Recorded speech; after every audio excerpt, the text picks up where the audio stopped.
Well, welcome to the Business Spotlight Series. My name is Tanner O'Brien. I'm a senior partner here at ActionCOACH in Central Texas. And today I have Luke Fisher with me. Luke is the CEO of SkyFi, as well as a entrepreneur with a couple of different organizations and companies along the road here. So excited to jump into some conversations around entrepreneurship, around your journey, around I don't know, challenges, successes, things like that that just go on in this crazy thing that we call, the entrepreneurial life. So, Luke, thank you so much for taking the time to sit down with me here today. I'm going to hand it over to you for just a couple minutes here. If you would give us just a broad overview of your background and tell us a little bit about SkyFi. Yeah. Tanner, thanks for having me. Super excited to share my journey and just how I got here. I would like to say, I had this all planned out, but I go back to most of everything that puts me in the seat right here was luck and timing, and knowing and having really good friends. So my background, so I started out the first 16 years of my adult life was in the military as an Army aviator. Most of that time was on the special operations side, had tremendous opportunities, got to, get some great training, more importantly, meet a bunch of just, awesome leaders, awesome individuals, traveled all over the world. I entered the service, right during 9/11. So 9/11 happened my senior year of college. I was doing ROTC. And normally in that phase, you do a handful of years of service, and there's really wasn't anything big going on in the world. Well, senior year, that all changed. So my life took a dramatic deviation from what I thought was the path. So so 16 years in the military, traveled all the U.S., but mainly on the East Coast, and then always wanted to do something else. It was my time to leave the special operations community, and I chose to go to Uber. And Uber had a really unique business unit that I knew from a good friend of mine who I used to serve with in the military, who's also in Austin now. Good buddy Stan invited me to come work for him at Uber. Under Uber Elevate was the business unit. So this unit was building out the marketing arm, the operations for electric aviation, and how to, transform the way people move all across the globe with these electric, super efficient, super quiet aircraft. So it was a phenomenal, super exciting opportunity. I led a large part of the operations there, and then ran Uber's drone delivery business, or our attempt at it, which was delivering food. Partner with some big chain restaurants, and everyone's heard of Uber Eats. So if you can transform the way people receive food, meaning get it to them quicker at a cost efficient way, that's what we were trying to do. And then, COVID hit, everything kind of shifted. I joined one of the companies Uber is partnered with called Joby Aviation, which was building an electric aircraft. So I led our operations there, heavily focused on the government side, and building an amazing aircraft. It is still under development now. And super exciting technology that I got exposed to. So the start of this entrepreneurial journey, and on the way and just before that, I had a small data science startup coming out of Stanford Business School where saw an opportunity, got a little bit of venture funding, learned a bunch of lessons, failed quickly at it, but learned some lessons. And then I was starting to pitch another company with a co-founder of mine in the drone space, and as we were having meetings downtown San Francisco where we were living, COVID hit and everything shut down. So the VC meetings slowly went to let's delay a little bit. Let's not do it in person, to we're not sure what's going to go on with our portfolio companies. So my co-founder and I just rightfully decided let's just stop. Let's just, see what happens. And the world got turned upside down for a while. So, that's when I decided to go to Joby Aviation, spend some time there, and then still want to do my own thing. So I joined a venture capital firm called Shield Capital, which was investing in autonomy and artificial intelligence and space, and cyber.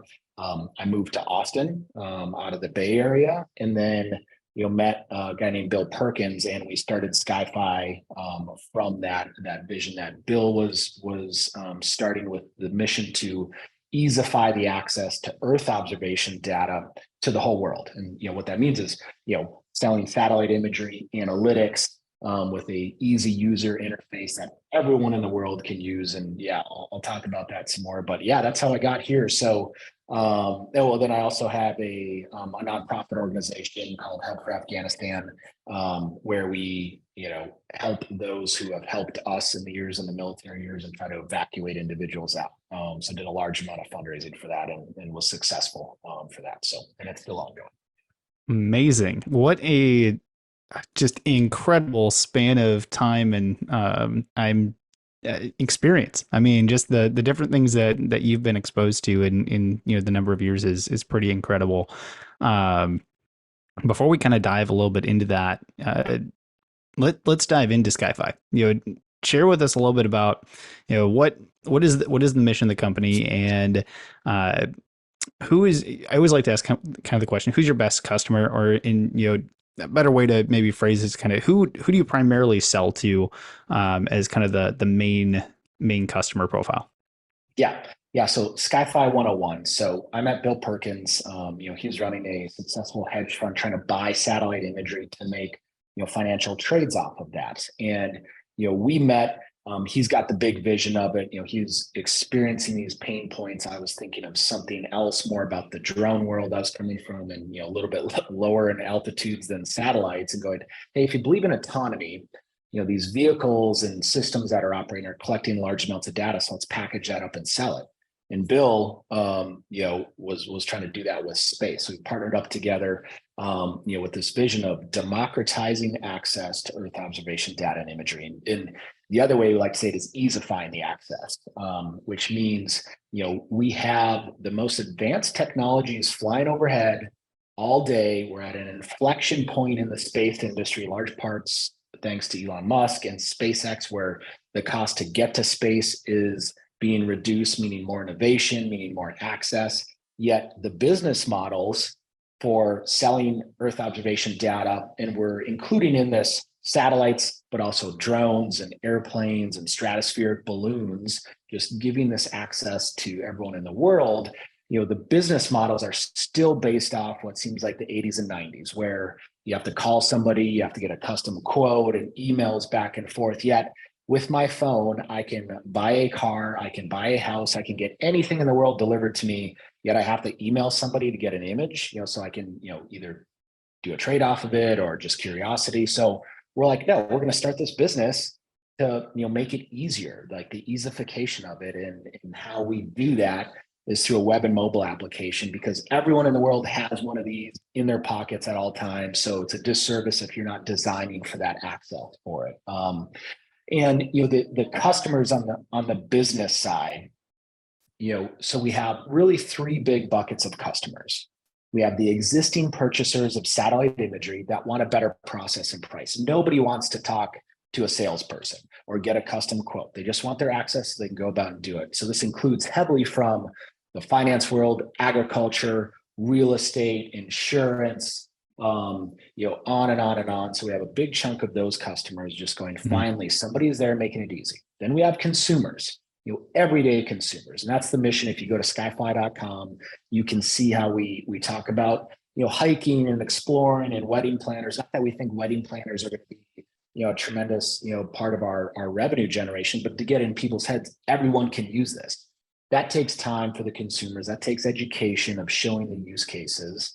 And then we have the government aspect where there's a lot of goodness, with my national security background, customers that are currently purchasing, but also the easification of how do you make it easier for everyone to use it. And then with all that, we also partner with analytic companies. Then that's really the so what of, yes, an image is good, but you really need the analysis to do the so what of it. How many cars are in the parking lot? How many ships are in the port? What's the max, capacity at an airport on a 2 p.m. on a Friday? What's the moisture content to my soil? So as a farmer, I can get better crop yields. Or what's the size of the coal pile or the oil and gas, infrastructure in Texas? You can get all of that very easy, yet it's not designed in a way until SkyFi came around where it's accessible to everyone.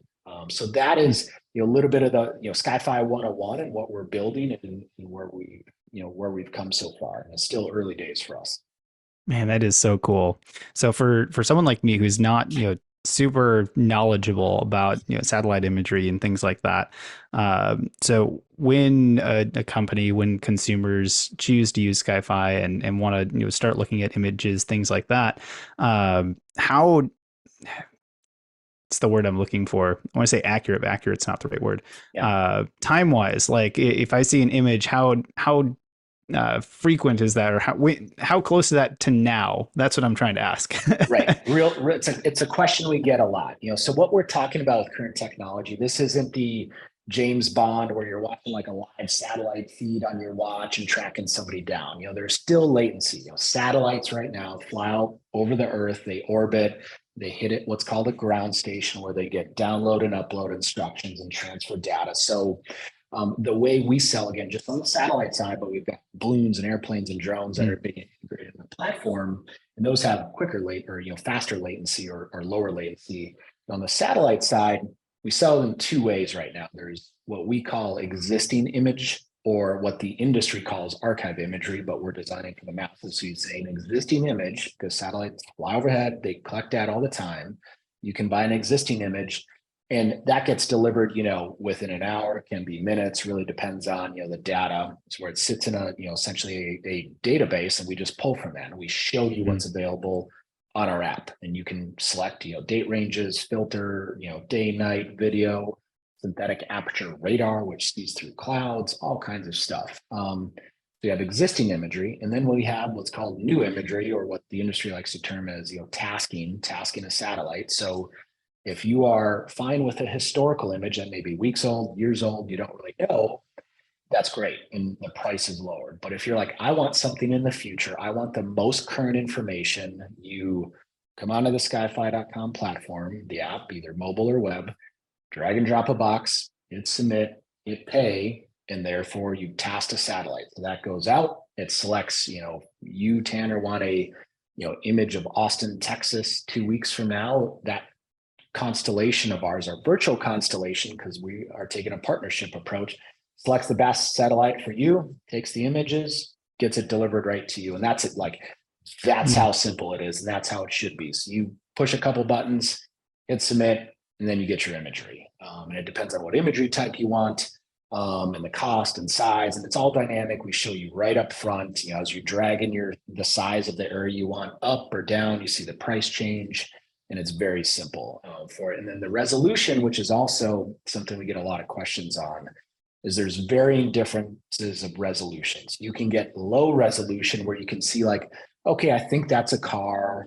Or you can get very high resolution where you could be like, that's a blue 4-door sedan. We're not at the level yet, at least on the commercial side, where you're like, I can see what you're texting on your iPhone from space. Maybe, it's probably inevitable in the future, but right now that doesn't exist. And it's not real time. And just answering the question ahead of time, probably the most popular one is, can my ex-girlfriend or boyfriend or significant other spy on me? No, you can't. It's not like real time where you're tracking who's there. Near real time, and in the future, it's just the natural evolution of technology. We'll get there. But yeah, not today. Man, that is fascinating. I appreciate you going through that, because I know that there will be a few others that will watch this later on and probably have some similar questions to what I did. So I appreciate that. But look, let's go back a little bit and talk about this crazy journey of yours. You'd mentioned a data science startup, learned a lot of lessons, failed quickly. I'm curious, what were some of the lessons learned in that initial venture? Yeah, in this one, that one, and I think it's all about the team that you build around you. A lot of people can type on keyboards and say words and pitch things, but it's about the team and the work ethic. What we learned very quickly in this data science startup was 2 out of the 3 founders were active duty military, myself included. So there's no way we were going to all work in the same office together. It was just a bit more than a summer project as I look back on it. The company still exists where, kind of spun out into something else. But yeah, it was all about the team and the commitment. That was lesson number 1. And then having a scalable idea. We got a little bit of venture funding. just based on the individual's backgrounds. But looking back at it, I was like, there's no way that venture capitalist should have gave us money. No way, no way in heck. So the team is one, and then just having the plan for what's next, and not just having a 6-month plan for how you succeed, but what's the grand vision? What are we building for? And then how do you align individuals around that? Was definitely the big takeaway on that one. Very cool. So as you look at kind of your journey overall, so back from that startup to SkyFi today to some of the other things that you've been involved with, on a business side, kind of taking away some of the technical side of things and the specific industry that you may have been in or are in today. What are some of the biggest business lessons that you've had to learn specifically that has helped you kind of grow into the business person that you are today? Yeah. It centers around team and team building and being in charge. I think there is a lot to be said for, giving clear direction, clear leadership on here's what we're building, here's our metrics, here's what the company needs to align to, especially in the entrepreneurial world. I'm not talking about, starting a car wash or a laundromat where it's pretty self-explanatory what you have to do, which those are great revenue generating businesses, but going into this unknown territory of creating something new, it really comes down to, setting the guidelines, setting the vision, and then making sure you have the right people on the bus that believe in it, that are willing to, work really hard, realize that there's long-term success, and be comfortable with the risk. I think that is something I center a lot around is risk. I think a lot of people get turned off on entrepreneurial journeys because they think it's risky, quote unquote risky, where if a business fails because you worked your butt off and you raised money and it just for whatever circumstances didn't work, it's not like you're going to be out of luck. You're just going to go do it again, if you have that mindset. So I think being comfortable with taking risk, but looking at risk in the grand scheme of things, like it's not, it's not going to be life ending or, devastating to a career. It is very scary, but very rewarding. And just being comfortable with that because it's exciting. So I look at it in terms of risk, look at it in terms of getting the right people on, but then being able to make the hard decisions right away. If there's people on the bus that don't belong there, they're not paddling in the same direction, get them off the bus. Doesn't mean they're bad people. It just means they're not right for this journey. And oftentimes with hiring, if I'm talking to a candidate and they're like, hey, my decision is Google or Facebook or name a big tech company or SkyFi, I'm like, go to Google, go to Facebook. Those, I'm not going to be able to compete on cash. Those companies are very somewhat stable. I guess with the tech layoffs, it's a little bit less relevant now, but in terms of stability, maybe they're comfortable making, a slight difference on a widget of a button. That's great. But, at true startups, the aperture is wide open. You got to be a multi-purpose player to succeed and be comfortable with it. That is fantastic perspective and advice. As you look back on your journey with SkyFi specifically, knowing that in general, at least for the vast majority of entrepreneurs that I've spoken to, we'll call it success is never perfectly linear. It's not always positive every day. There's some ups, there's some downs, there's things like that. I'm curious for you, is there kind of a memorable moment or two that was, a roadblock or a challenge that you were faced with that you had to overcome that allowed you to grow into the business that you are today? Yeah, I think it comes back to risk. We, as a team built this product, this web and mobile application, which is our first entry to the market. We launched January 17th, but the months leading up to that, we had a beta test, closed beta, invited users in. And, I think there were some people that could have been in beta for years and being like, we have to perfect it and we have to get this ready. And what about this widget in this color? But this beta customer said they don't like this. Should we fix everything? You kind of have to just go, there's risk in us launching this product too early. There's risk in us launching product too late. We just have to, suck it up, get out to the market, get hit in the face with customer feedback that's live, because until you're live and have the world looking at your product, you're not really going to learn. Beta is very selected, but having it out there and having it to the world. So that, is opened up my eyes where I could have rationalized the team and myself and going, let's wait another 6 months and continue to improve. But we're like, nope, we're going to launch. It's not perfect. Ton of risk in launching something. Everything could crash, nothing could work, but we did enough testing to go like, we're pretty confident it's going to work. So let's get it out there. And I think it was the best decision, that we made because we saw the success from that. Beautiful. I love that. When you look at success, then I always like to ask about, I call, the keys to success, kind of setting the stage for that is like when you look back on just your overall journey through life in general, and you look back at the things that you've done consistently or the things that you've kept a part of your life that have kind of led to you being successful. That's kind of what I mean by your keys to success. So I'm curious for you, what would you say are your keys to success? Yeah, I think one overarching thing I always think about, and I talk to friends and, folks coming out of the military, looking to transition into the civilian sector.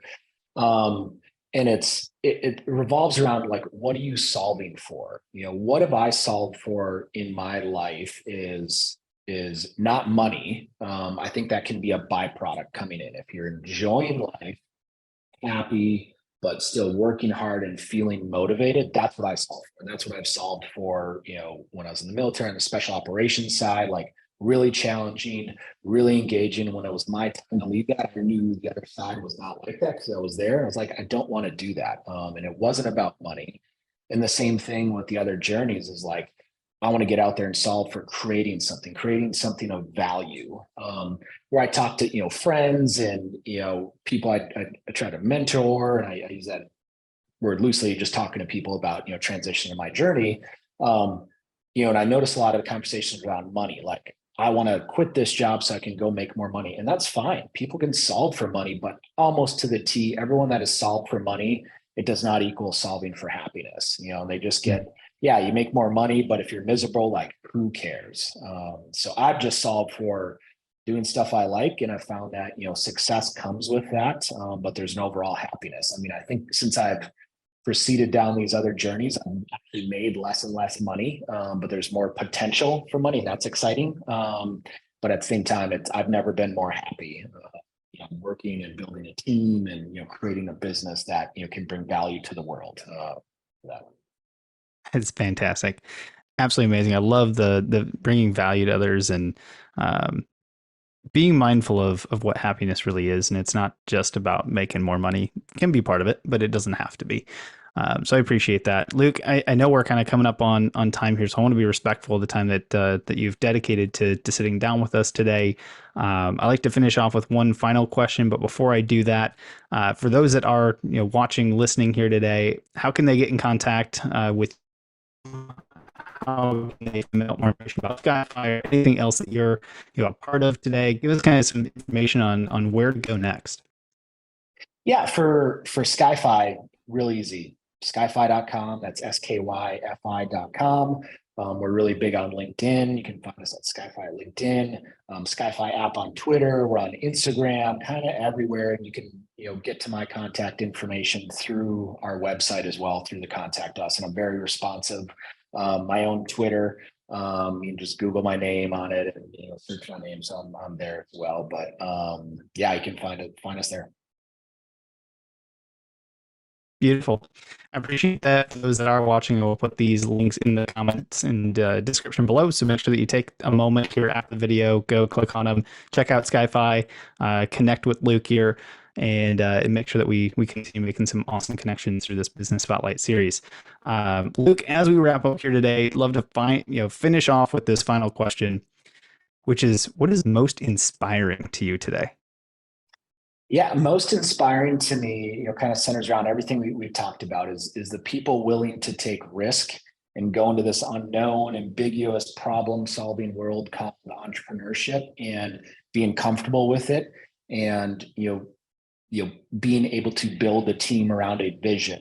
That to me is inspiring. There's a lot of successful companies, built that way, but you see just, leaders coming out of that. And that's what's inspiring, like leadership at a different level than what I experienced in the military, but, willing to take a bet, willing to, have a 30%, solution, and willing to run, through walls to make it 100% is inspiring to me. Amazing.